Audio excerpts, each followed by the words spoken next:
Minha família disse que não precisava da minha ajuda, então eu parei de ajudá-los. 2 dias depois, recebi uma carta encaminhada pelo conselho tutelar. Era da Tara. A caligrafia dela estava mais bagunçada que o normal, e o papel tinha manchas de lágrimas. Ela escreveu que eu era egoísta e cruel, e que eu tinha arruinado a vida dela de propósito. Disse que eu poderia ter consertado tudo, mas escolhi destruir a família. Escreveu que me odiava e nunca mais queria me ver. Disse que seus pais temporários eram malvados e rigorosos, e não a entendiam como eu. Ela me culpou por perder a orquestra, por estar atrasada na escola e por não ter nenhuma de suas coisas. A carta doeu mais do que qualquer coisa que minha mãe já tivesse me dito. Minha terapeuta no grupo de apoio me ajudou a entender que Tara estava processando trauma e luto, e que a raiva era mais fácil do que admitir que ela estava errada. Ela explicou que as crianças muitas vezes culpam a pessoa segura, em vez daquela que realmente as machucou. 3 semanas depois, mamãe ligou chorando de novo porque havia recebido um aviso de despejo. Sem minha renda da livraria ajudando no aluguel, sem eu controlando o vencimento das contas, ela havia perdido 3 meses de pagamento. O proprietário já não queria mais lhe dar prorrogações. Ela não conseguia entender como as contas se acumularam tão rápido, ou por que as multas por atraso eram tão altas. Disse que tentou fazer um orçamento, mas os números não faziam sentido para ela. Ela vinha gastando dinheiro com comida de delivery todas as noites porque não sabia como planejar refeições ou fazer compras de supermercado direito. A irmã dela, minha tia, que havia se oferecido para me ajudar antes, concordou em deixar a mamãe morar com ela temporariamente. 2 meses depois de toda a confusão, recebi uma carta sobre uma terapia familiar obrigatória. A juíza havia ordenado que nós 4 participássemos de uma sessão juntos com um terapeuta nomeado pelo tribunal. A carta dizia que fazia parte do processo de reunificação e que a presença era obrigatória. A sessão foi marcada para a quinta-feira seguinte no tribunal. Mamãe apareceu parecendo diferente do que eu havia há anos. Seu cabelo estava de fato escovado e penteado. Ela usava roupas limpas que combinavam e, pela primeira vez, parecia sóbria. Tinha perdido peso e seus olhos estavam mais claros. Ela sentou-se do outro lado da sala de espera, mas não tentou conversar. Quando fomos chamados, a terapeuta nos fez sentar em um círculo, com ela entre mim e a mamãe. Tara e Cian sentaram-se do outro lado, parecendo desconfortáveis e irritados. A terapeuta começou pedindo à mamãe que compartilhasse o que havia aprendido em suas aulas para pais. Mamãe falou por 10 minutos sobre desenvolvimento infantil e expectativas apropriadas para cada idade, e como percebeu que nunca soube do que as crianças realmente precisavam em diferentes estágios. Então, a terapeuta perguntou diretamente sobre meu papel na família antes de tudo acontecer. Mamãe ficou em silêncio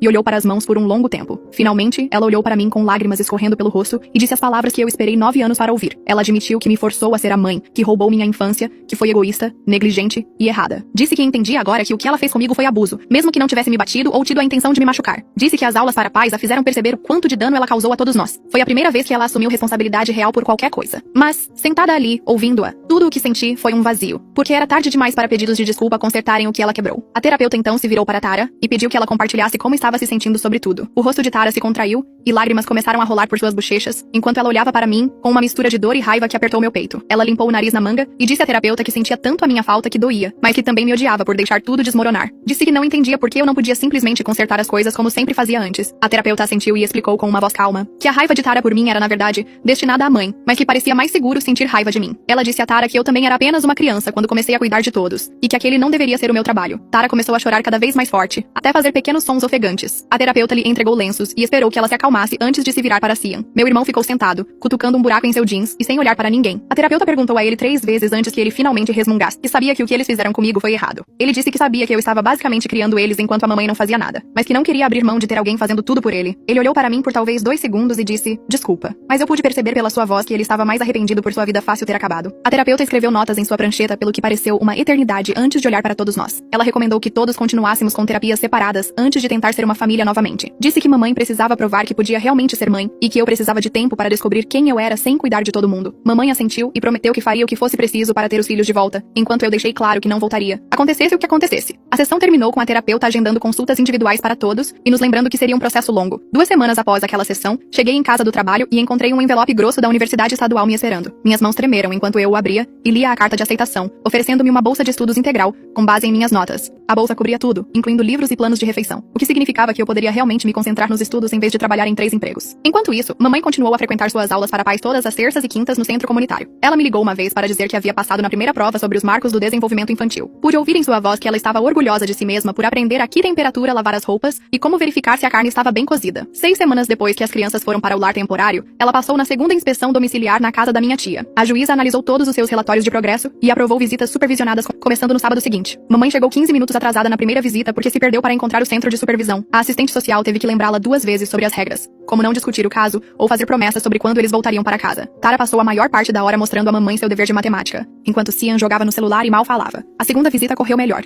com a mamãe se lembrando de levar lanches, mas ela esqueceu que Tara era alérgica a amendoim e levou sanduíches de pasta de amendoim com geleia. Na terceira visita, ela chegou na hora com lanches seguros, mas não conseguiu ajudar Cian com seu projeto de história porque não sabia nada sobre a Guerra Civil. Ela não parava de confundir as datas e qual lado venceu quais batalhas, até que Cian se frustrou e parou de perguntar. Depois de 2 meses de visitas supervisionadas, a juíza analisou tudo novamente e decidiu que a mamãe poderia ficar com os filhos nos fins de semana. Eles ficariam com suas famílias temporárias durante a semana, onde tinham estrutura e ajuda com o dever de casa, mas passariam da noite de sexta a domingo com a mamãe. No primeiro fim de semana, mamãe os buscou 2 horas atrasada porque esqueceu a que horas a escola terminava. Ela não sabia que Tara tinha ensaio da orquestra aos sábados ou que Cian tinha um emprego no supermercado nas manhãs de domingo. 3 meses se passaram com esse cronograma e mamãe lentamente foi melhorando em se lembrar dos horários deles, embora ainda errasse às vezes. A juíza decidiu que o arranjo estava funcionando bem o suficiente para continuar. As crianças tinham estabilidade durante a semana com pais temporários que sabiam como ajudar com o dever de casa e levá-los aos lugares na hora certa. Chegou agosto e eu arrumei tudo o que possuía em 2 malas e uma mochila para a faculdade. Os pais da minha amiga me levaram de carro até o campus e me ajudaram a carregar minhas coisas até o quarto no 3º andar do dormitório. Aquela primeira semana de aulas pareceu como entrar em um mundo diferente, onde ninguém conhecia minha história. Eu podia ser apenas uma estudante universitária normal, preocupada em escolher as matérias e encontrar o refeitório. 3 semanas no semestre recebi uma notificação no Instagram da Tara. Ela me enviou uma foto dela ao lado de uma máquina de lavar com a legenda, dizendo que sua mãe temporária a ensinou a separar roupas coloridas das brancas. Não era muito, mas apreciei que ela quisesse compartilhar esse momento comigo depois de tudo. Curti a foto e comentei com um emoji de coração. Um mês depois, Cian me mandou uma mensagem no Facebook perguntando se eu poderia dar uma olhada na redação de sua inscrição para a faculdade. Ele começou a digitar que precisava de ajuda com a gramática, mas depois parou e enviou outra mensagem dizendo, deixa pra lá, porque se lembrou de que eu não deveria mais ajudar. Nós dois enviamos aqueles emojis de risada com choro, e de alguma forma, reconhecer o quão estranho tudo tinha se tornado, fez com que parecesse um pouco menos pesado. 2 meses se passaram, com a mamãe mantendo o cronograma de fins de semana, e na maioria das vezes, aparecendo na hora certa. Os relatórios da assistente social mencionavam pequenas melhorias, como a mamãe se lembrando de preparar lanches e perguntar sobre o dever de casa, mesmo que não pudesse ajudar. A juíza analisou tudo na audiência seguinte e decidiu que a mamãe poderia ficar com eles durante toda a semana de recesso escolar, para ver como ela lidaria com a situação. Do meu dormitório, eu vi a Tara postando fotos deles no parque, e Cian compartilhando um vídeo da mamãe tentando fazer panquecas do zero, em vez de usar uma mistura de caixinha. As panquecas pareciam horríveis, mas todos estavam rindo daquilo, algo que eu nunca tinha visto antes. Quando a semana terminou sem grandes desastres, a juíza autorizou a reunificação completa a partir do final do ano letivo. Mamãe teria que continuar frequentando a terapia e as aulas para pais, mas as crianças morariam com ela em tempo integral na casa da minha tia. Minha tia basicamente assumiu a responsabilidade de garantir que as contas fossem pagas e as compras feitas, enquanto a mamãe se concentrava em aprender a ser mãe de verdade. 3 semanas depois que eles voltaram a morar juntos, recebi uma mensagem da mamãe perguntando se eu queria ir jantar no sábado. Fiquei olhando para o celular por 20 minutos antes de digitar sim. O trajeto até a casa da minha tia pareceu estranho, porque eu nunca tinha estado lá apenas como uma visita. Quando entrei, o cheiro foi a primeira coisa que notei. Comida de verdade cozinhando, em vez de embalagens de delivery por toda parte. A sala tinha brinquedos espalhados, mas não era a zona de desastre que costumava ser. Mamãe saiu da cozinha usando um avental que eu nunca tinha visto, com farinha no cabelo. Ela tinha feito espaguete com molho de pote e pão de alho congelado, mas a mesa estava posta com pratos de verdade, e todos tinham guardanapos. Depois do jantar, Tara me mostrou seu boletim e apontou para cada nota como se fossem troféus. 2 Cs, 3 Bs e 1 em artes. Ela explicou que agora tinha que estudar de verdade, em vez de eu fazer tudo por ela. Mas sua mãe temporária a ensinou a usar cartões de estudo. As notas não eram tão boas quanto quando eu fazia o dever de casa dela, mas ela conquistou cada uma delas sozinha. Cian pegou o celular para me mostrar fotos do supermercado onde ele trabalhava, repondo prateleiras 3 noites por semana. Ele já tinha economizado $400 e encontrado um Honda usado que queria comprar assim que tivesse dinheiro suficiente. Seu gerente disse que ele era um dos funcionários mais confiáveis que eles tinham, o que o deixava orgulhoso de uma forma que eu nunca tinha visto antes. Depois do jantar, mamãe perguntou se podíamos conversar lá fora enquanto as crianças lavavam a louça, o que aparentemente era a nova escala de tarefas deles. Ela sentou-se nos degraus da varanda e começou a chorar antes mesmo de dizer qualquer coisa. Ela me disse que sua terapeuta a ajudou a entender o que ela tinha feito comigo e como havia roubado 9 anos da minha infância. Disse que sentia muito por me fazer ser a mãe quando eu era apenas uma criança tentando sobreviver. Ela admitiu que nem se lembrava de metade da minha infância porque estava muito ocupada com namorados e festas para prestar atenção. Suas mãos tremiam enquanto ela explicava como as aulas para pais a fizeram perceber todas as coisas básicas que ela nunca soube, como verificar as pastas de dever de casa e marcar consultas médicas. Disse que observar outros pais na aula a fez ver o quanto ela havia falhado com todos nós, mas especialmente comigo. Eu não sabia o que dizer, então apenas fiquei sentada ali, ouvindo-a listar todas as coisas que ela gostaria de poder voltar atrás. Quando voltamos para dentro, Tara estava esperando perto da porta, parecendo nervosa. Ela perguntou se podia me abraçar, e quando eu a senti, ela me envolveu com os braços mais apertado do que nunca. Ela sussurrou que sentia muito por ter sido tão má e por não entender o que eu estive fazendo todos aqueles anos. Sua mãe temporária explicou que eu também era apenas uma criança e não deveria ter tido que criá-los. Ela disse que agora entendia por que eu tive que deixar tudo desmoronar e me agradeceu por ser corajosa o suficiente para me salvar, mesmo que isso significasse que eles teriam que sofrer. Ela se afastou e me mostrou uma pulseira que fez na terapia com miçangas que formavam a palavra irmã. Ela tinha feito uma para si mesma também, para que pudéssemos combinar,